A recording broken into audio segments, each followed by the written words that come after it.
ఆపుదామని మేము వస్తే మరి ఇవాళ ఇక్కడ వీళ్ళు ఆపడం అనేటువంటిది దుర్మార్గం, అన్యాయం, అప్రజాస్వామికం. ఎస్పీ గారితో కూడా నేను మాట్లాడినాను, 2-3 సార్లు మాట్లాడినాను.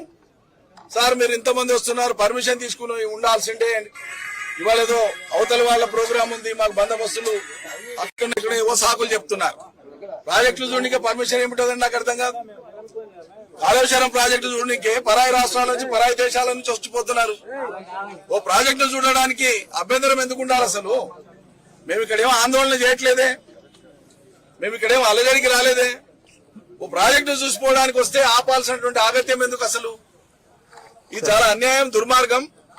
తెలంగాణ రైతులు, మరీ ముఖ్యంగా పాలమూరు రైతులు అర్థం చేసుకోవాల్సింది ఏంటంటే, మన నీళ్లు మనకు కూడా దక్కకుండా మనవి వాళ్ళకే, వాళ్ళకే ఇవ్వడం కోసం బానిస ప్రభుత్వాన్ని నడుపుతున్నది వల్ల తెలంగాణ రేవంత్ రెడ్డి సర్కారు.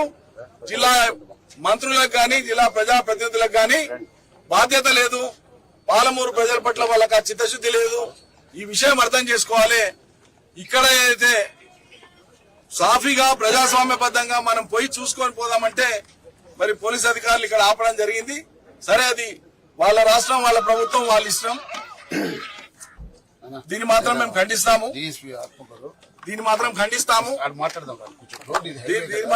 మీరు ఆపినారు,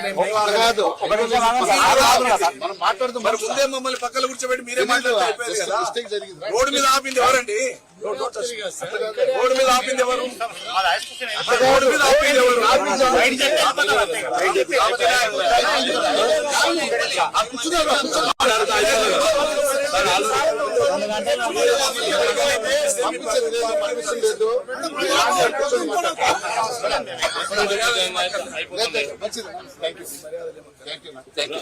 వెళ్ళిపోతాం మేము.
తీసుకో ఆడ బండి గట్టి కావద్దు, బండి తగులుతుంది.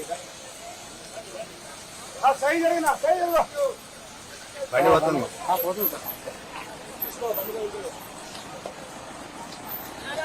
రాతముడు మీరు కూడా ఎక్కడి నుంచి వచ్చారు?